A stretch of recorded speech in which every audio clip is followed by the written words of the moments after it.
ಕೇಂದ್ರದ ಯೋಜನೆಗಳನ್ನು ಜನರಿಗೆ ತಲುಪಿಸುವ ವಿಕಸಿತ ಭಾರತ ಸಂಕಲ್ಪ ಯಾತ್ರೆಗೆ ಹುಬ್ಬಳ್ಳಿಯ ಮಂಟೂರಿನಲ್ಲಿ ಶಾಸಕ ಮಹೇಶ್ ತೆಂಗಿನಕಾಯಿ ಇಂದು ಚಾಲನೆ ನೀಡಿದರು. ಬ್ಯಾಂಕ್ ಸಿಬ್ಬಂದಿ ಹಾಗೂ ಅಧಿಕಾರಿಗಳು ಕೇಂದ್ರದ ಜನಪರ ಯೋಜನೆಗಳ ಕುರಿತು ಸಾರ್ವಜನಿಕರಿಗೆ ಮಾಹಿತಿ ನೀಡಿ ಅರ್ಹ ಫಲಾನುಭವಿಗಳಿಗೆ ಯೋಜನೆಗಳ ನೋಂದಣಿ ಮಾಡಿಸಿದರು.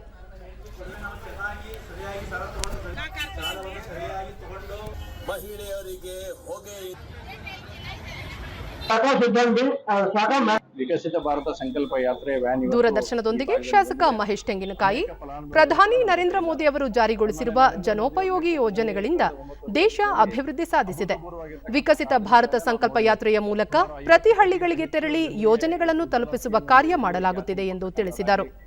4 ಲಕ್ಷಕ್ಕಿಂತ ಹೆಚ್ಚಿನ ಜನರಿಗೆ ಮನೆಯನ್ನು ಕಲ್ಪಿಸತಕ್ಕಂತಾಗಲಿ ಈ ರೀತಿ ಹಲವಾರು ಯೋಜನೆಗಳನ್ನ ಇವತ್ತು ಮನೆ ಮನೆಗೆ ತಲುಪಿಸತಕ್ಕಂತ ಕೆಲಸವನ್ನ ಸನ್ಮಾನ್ಯ ನರೇಂದ್ರ ಮೋದಿ ಅವರ ನೇತೃತ್ವದಲ್ಲಾಗಿದೆ.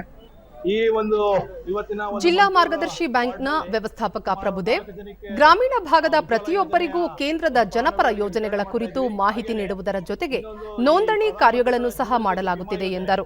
ಅಂತ ಅಂದ್ರೆ ಇನ್ಶೂರೆನ್ಸ್ ಯಾರಾದ್ರೂ ಸಾವಾದ್ರೆ ಅವರಿಗೆ 2 ಲಕ್ಷ ಕೊಡುವಂತದ್ದು. ಇವತ್ತು ಈ ಒಂದು ಕ್ಷೇತ್ರದಲ್ಲಿ ಸುಮಾರು 3 ಜನಕ್ಕೆ ತಲಾ 2 ಲಕ್ಷ ತರಗೆ 6 ಲಕ್ಷ ವಿತರಣೆ ಕೂಡ ಮಾಡ್ತಾ ಇದ್ವಿ.